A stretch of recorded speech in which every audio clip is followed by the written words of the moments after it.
It really has to do with the point of view of the people I'll be working with and what new aspects they want to emphasize in the work. And in this case, it's Guy Ritchie and these wonderful actors and a live action film.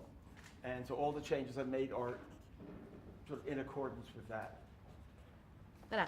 Donc, voici Aladdin pour la 3e fois. Donc, souvent, on me pose des questions. Qu'est-ce que ça vous fait de revisiter ce film pour une 3e fois? Parce qu'il ne faut pas oublier, il y avait une comédie musicale entre les deux films. Et moi, j'ai dit, à chaque fois, ça dépend sur le point de vue de la personne avec qui je travaille. Dans ce cas-là, c'est Guy Ritchie et ses acteurs incroyables que vous avez vus dans le film. Et c'est là où je trouve mon inspiration pour évoluer.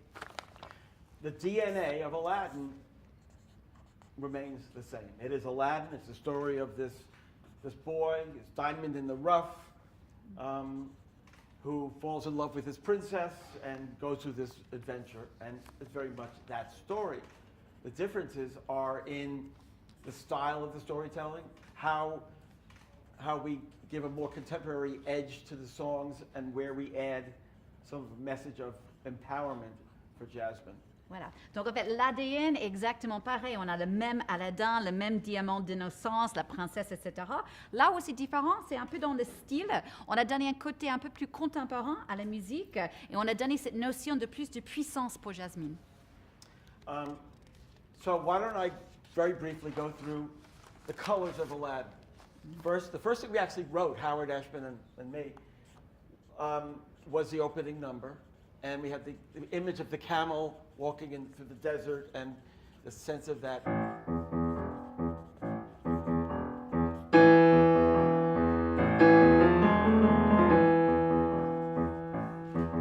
Oh, I come from a land, from a faraway place, where the caravan camels roam. Voilà. Donc, le tout premier morceau qu'on a écrit pour le film avec Howard Ashman, qui était le parolier, c'était ça, le premier morceau du film. Et on a commencé avec ces quelques notes qui rappellent un chameau qui est en train de traverser le désert. Et après, on a ajouté un peu cette ambiance un peu du Moyen-Orient. And of course, it goes up to Arabian night, na, na, na, na. That just right there, is again capturing the Arab inflection. Then came the next song is One Jump Ahead. Now, part of our original conception, which has remained, is an homage to Hollywood musicals. It's the Hollywood golden age view of the mysterious East.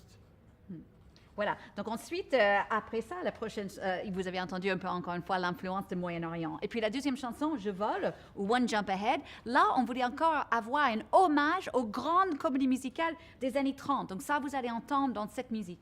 One jump, head of the bread line, one swing, head of the sword. I steal all of what I can afford. And that's everything. One jump, head of the sword. That's the original take with Guy Ritchie. It's much more of a hip-hop feel to it, but it still is that intent. Voilà. Donc ça, c'était l'idée d'origine, mais avec Guy Ritchie, c'est devenu un peu plus hip-hop, mais vous entendez quand même un peu, encore une fois, cette influence des comédies musicales. And then that heartfelt moment of riff-raff, street rat, I don't buy that. If only they'd look closer, would they see a poor boy, no siree. They'd find out there's so much more to me. Et là, du coup, dans la même chanson, Je vole, on ajoute un peu d'émotion tout en emmenant tout un peu plus vers le bas, comme vous avez entendu. Et dans les paroles, il dit « Mais non, je ne suis pas un vaurien, je suis quelqu'un de beaucoup plus sincère que ça. » Now we add, for the live-action movie, our first new moment, which is for Jasmine. And it's this moment where Jasmine is, in the first part of it, she's feeling trapped. She has to remain speechless. And then later in the film, she says, I will not remain speechless. Here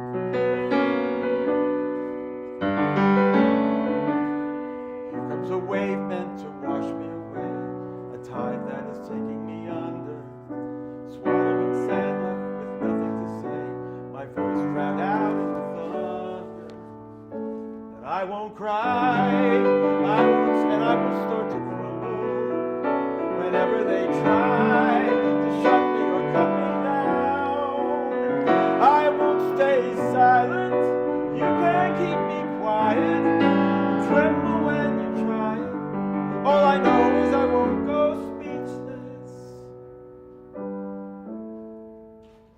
là, vous avez la première nouvelle chanson, bien sûr, dans le film de Jasmine. Vraiment, on voulait exprimer tout ce qu'elle ressentit, cette notion d'être coincé sans parole. Et là, bien sûr, la chanson s'appelle en anglais Speechless, sans parole. And then we meet our genie. And the genie is described, the genie of the ring is the genie of the lamp and the genie of the ring. Genie of the ring is described as black and having an earring like a hipster. And so I thought, like, Fats Waller. I loved Harlem jazz, and thus. Oh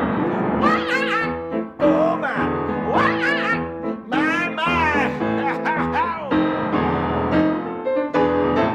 Well, Alabama had them 40 thieves. Arizona had 1,000 tales. And Mr. You in luck was up your sleeve. You want that? It's that stride piano Harlem jazz. Voilà. Et donc, quand il s'agissait du génie, en fait, au début, quand on a fait les recherches, on a appris qu'il y avait un autre génie qui venait de la bague, pas seulement de la lampe, il y avait un génie qui venait d'une bague également, qui était un grand black avec une bague, une boucle d'oreille, qui rappelait un peu à Alan Fats Waller. Donc, justement, ils ont plongé dans ça pour les inspirations, cette piano un peu comme ça des années 20. And also the influence of Cab Calloway, also Harlem jazz. In Prince Ali, fabulous sea, Ali Ababa, genuflect, show some respect, down on one knee. Now try your best to stay calm, brush up your son, this alarm, then come and meet a spectacular coterie. Voilà, on a trouvé la même influence dans la deuxième chanson du Genie, Prince Ali, où on retrouve un peu cette jazz d'Harlem et Cab Calloway. And of course, the Magic Carpet Ride, where I wanted the feeling of a romantic Spanish guitar and floating through the clouds. I can show you the world, shining, shimmering, splendid. Tell me, princess, now when did you last let your heart decide the rêve bleu? Voilà, donc Alan nous faisait ce rêve bleu. En anglais, bien sûr, it's a whole new world, ce nouveau monde. Et là, il cherchait plus, vous entendez, un peu comme une guitare espagnole, une notion un peu romantique, comme ils sont en train de flotter dans les cieux, comme ce qu'on voit dans le film. And that's the musical sort of package that is Aladdin that we built on and have been building on since the animated and then to Broadway and now to this movie. Voilà, et donc c'était ça un peu le base, comme vous savez bien, la BO du premier film d'animation. Ensuite, la comédie musicale, on a construisé un peu plus. Et puis enfin, aujourd'hui, on a construisé juste à voir ce film en prise réelle. Avez-vous des questions? Yeah. Vous avez des questions? Non? Si? Allez-y. J'ai une question. Pourquoi ne pas avoir rajouté dans le film live Proud of Roof Boy, surtout quand il parle de sa mère à un moment, Aladdin? De la comédie musicale? On n'a pas ajouté, pas écrit un morceau à ce moment-là? En fait, c'est la première chanson écrite par Howard Ashman, Proud of Roof Boy. Part of your Boy. boy? Il y avait a question Well, about sure, his I know. mother. Yeah. One of my favorite songs was the song that Howard Ashman and I originally wrote for Aladdin. This was the big ballad that got cut when the mother got cut. Okay. Proud of your boy, I'll make you proud of your boy. Believe me, bad as I've been, while you're in for a pleasant surprise. I've wasted time, I've wasted me. So say I'm slow for my age, a late bloomer, okay, I agree. It made it into the Broadway show, but Mother's gone, song's gone. Voilà, donc ça c'était une chanson qui était écrite en fait pour le premier film d'animation avec Howard Ashman qui s'appelait Fier de votre garçon, Proud of Your Boy, qui était coupé quand ils ont coupé la mère dans le film. C'était remis dans la comédie musicale à Broadway, voilà, mais c'est pas dans ce film-là. Mothers don't have a long life. Voilà, les mères ne vivent jamais très longtemps dans les films de Disney. OK, another question, une autre question? Oui? Oui, qui a... yeah. So, was it challenging to add this hip hop sense to Friend in One Me? Jump Ahead. Because this is a catchy song and a song that everybody loves. So, personally, I love the new one. So, was it difficult, like, to change something you've built? It wasn't that big a change, really. The biggest change was in One Jump Ahead, where we that One Jump Ahead was sort of the litmus test for Guy Ritchie in terms of how far we could push things before we lost what we had. And so we did a lot of different arrangements, and by the time we finished, it's so much like what we did originally, except without it feeling like one jump ahead of the red line. It's more like one jump ahead of the red line, one swing ahead of the sword. It's just a rhythm section thing under it. Voilà. Didn't bother me. I think I love it actually. Voilà, donc Alain, la question disait en fait, est-ce que c'était difficile de donner un peu de hip-hop en fait à ces chansons? Et Alain parlait de One Jump Ahead, donc en français Je vole, en disant c'était un peu un test pour nous quand on a créé le film en cette version, parce qu'on voulait voir jusqu'où on peut y aller en changeant la musique. Et on a fait beaucoup de versions avant de finir avec celle qui est dans le film. Et il dit que c'est quand même assez proche de l'original, c'est juste que c'est un peu moins comédie musicale saccadée, un peu plus hip-hop, c'est tout. And what I say this a lot. I liken what I do to being an architect. I design the house. Others are going to live in the house. So if they want to paint the house purple, go ahead. But I frankly love what we did in this movie, and I don't think I wouldn't have allowed it to go to the point where I lost the thread of what was the intention. Voilà. Donc il dit, moi je dis souvent que je suis comme un architecte. En fait, moi j'ai créé la maison, mais il y a d'autres personnes qui habitent dans la maison. Donc s'il veut peindre la maison en violet, allez-y, pourquoi pas. Moi j'aime vraiment ce qu'on a fait dans ce film et je suis sûre que je n'aurais jamais les laissé aller trop loin. J'aurais quand même gardé un peu le contrôle dessus. I also think that new arrangements allow ears a fresh take on the songs and allow it to feel new again. I think it's better than feeling like you're getting a cut and paste from a previous version. Voilà. Et je trouve aussi que c'est bien de faire les nouveaux arrangements des morceaux parce que ça donne une renaissance, en fait, en quelque sorte, à ces morceaux pour un nouveau public. Any other questions? D'autres questions? Yeah. Yeah, go ahead. Oui, bon. Allez-y. Bonjour, je veux savoir combien de temps vous mettez pour mettre une chanson ou une musique. Combien de temps vous mettez? How long does it take to write a song? It varies. But, for example. There are sometimes it happens musically that I can write a piece of music. I can write a song in the time it takes to play it. Sometimes, if the concept is, I need to ask myself. Okay, in telling the story, what is the musical vocabulary and the attitude of the music? Then, what is the song moment? What is the character? Where does the song start? Where does the song end? What do we need the song to accomplish? All those. What does the song? What's another song that maybe reminds me of? The kind of trying to really zero in on what does it want to be, and only then I let my hands go to the keyboard. If all of that thought process has been clear, the music can be done pretty quickly. Voilà. Il dit ça dépend en fait. Musicalement, ça peut être parfois juste le temps que je le joue. Il explique, il dit, je me pose la question, je réfléchis beaucoup en amont. Je me pose la question, en fait, quel est le vocabulaire musical, entre guillemets? Quelle est l'attitude de la chanson? C'est quel personnage, bien sûr, qui va le chanter? Ça commence où dans le film? Ça finit où dans l'histoire? Est-ce qu'il y a d'autres chansons qui me font un peu penser de ce que moi je veux faire? Et une fois que je réfléchis à tout ça, et je sais vraiment ce que je veux que ça soit, après je me pose au piano, et là, parfois, je peux le jouer d'un coup. And sometimes it can take a long time. I remember Beauty and the Beast, for some reason, took a long time.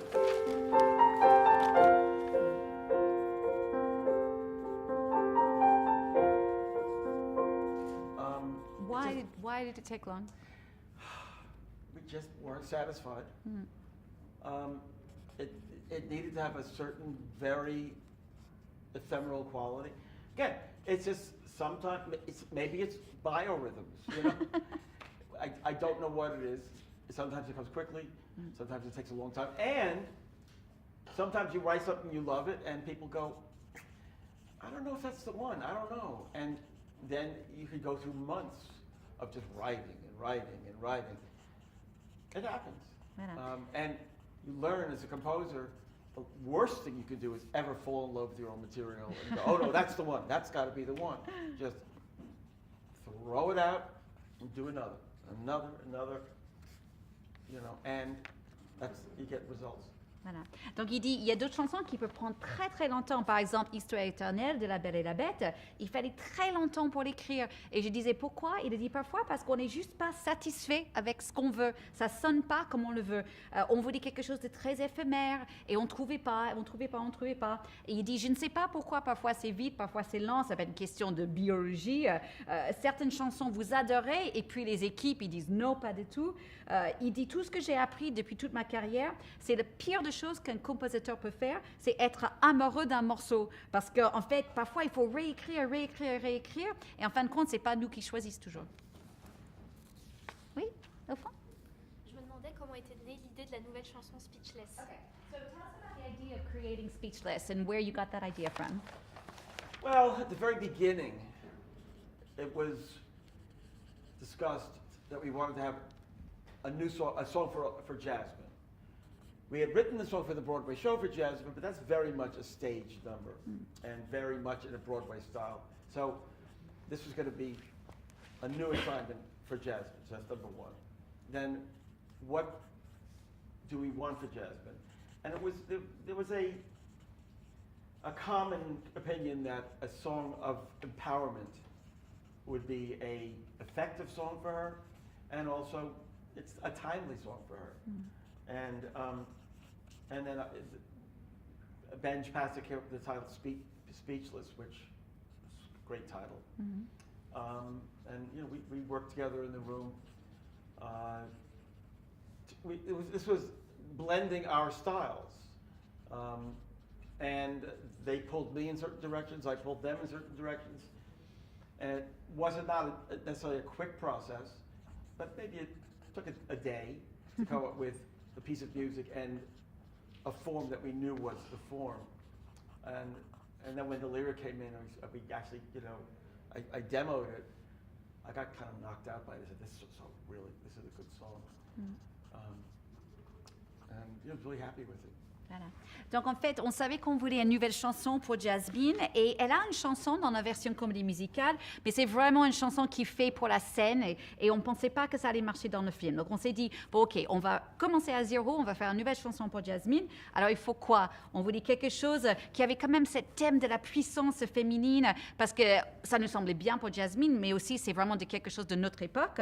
Donc on s'est dit, on va aller dans ce sens-là. Et puis les paroliers avec qui il travaillait, Pasek et Paul qui ont fait les paroles pour La La Land entre autres, eux ils ont trouvé le mot speechless, donc sans parole, et Alan trouvait ça très très bien, et après c'était un travail de un peu mettre leur style ensemble. C'était pas très vite, mais quand même au bout d'un jour ils avaient une sorte d'idée d'une forme d'une chanson, et après une fois que les paroliers sont revenus avec les paroles, Alan a joué, il a fait une sorte de maquette, et là il a dit ouais c'est ça la chanson qu'il faut.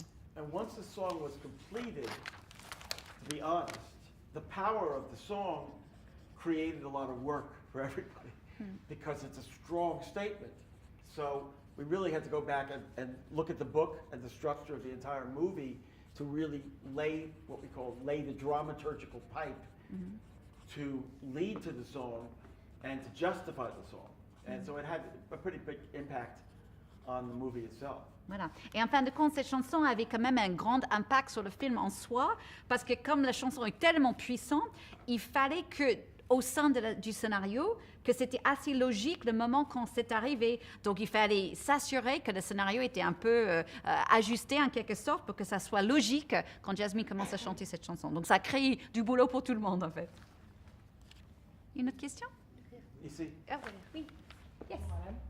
Comment avez-vous travaillé avec Will Smith au quotidien afin qu'il puisse se détacher en fait de l'héritage fort de Robin Williams, tout en gardant une certaine continuité artistique avec les chansons? How much did you work with Will to kind of keep the theme of what you had with Robin, but for him to create his own thing? Did you work with him? Nope. Oh. Will actually worked with my music team, and he knew what he wanted to do, and I loved what he was doing. So I just said, I'm not getting in the way here. Just let him go. And Will went. I mean, he innovated a lot, and it all works as far as I'm concerned. So I'm really happy with it. But I can't take credit for any of the new business that he does. It's Will. He's a very smart guy. Alors moi, je suis pas rien en fait par rapport au jeu de Will. Il savait vraiment ce qu'il voulait faire avec la musique dès le début. Il a fait tout seul. Il m'a montré un peu ce qu'il voulait faire. Moi, je l'ai adoré et je l'ai laissé faire ce qu'il voulait faire. Donc vraiment, ça, c'est pas du tout moi. Ça, c'est tout Will Smith qu'il a fait tout seul. Je pense qu'on a le temps pour encore une dernière question. One last question? No? Yes. It's more of a question for young composers. What would you give them as advice with this new fairy tale and probably with You mean with a new inspirations? project? If a young... look at the story. First of all, ask yourself, does the story have a structure that would support a musical? Meaning, does it have a central character that has a big dream, a big want, but a central character that you could identify with, and a need to overcome a big obstacle to get there? OK. Donc voilà, un conseil déjà pour un jeune compositeur, c'était la question, c'était déjà de se demander dans l'histoire, est-ce que l'histoire a vraiment une structure pour soutenir la musique? Est-ce qu'il a un personnage qui a un grand rêve? Est-ce qu'il sait où il veut aller? Et est-ce qu'il y a un grand problème qu'il faut qu'il surmonte pour arriver à ses fins? And second, is there a interesting, original, and compelling musical style that you can work within to tell the story and inform the story, like, so it'll give it a uniqueness? Having done all that, then I guess the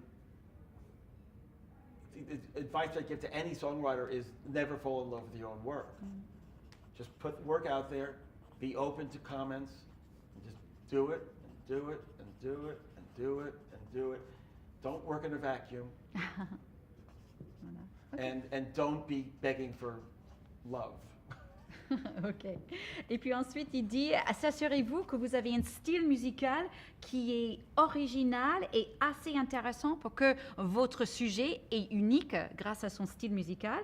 Et en fin de compte, il répète un peu ce qu'il a dit avant, il ne faut jamais tomber amoureux de ses propres morceaux. Il faut être ouvert aux critiques, aux commentaires, etc. Il ne faut pas travailler au sein, dans un trou noir, entre guillemets, et il faut toujours être ouvert aux commentaires des autres. Great. Peut-être une toute petite dernière? Yep. Est-ce que vous avez un morceau préféré dans la bande originale de ce film? And just to wrap up, what's your favorite song if you have one from Aladdin? Ah, if you could pick one. Least favorite then. No. They are literally all my children. And I can't favor one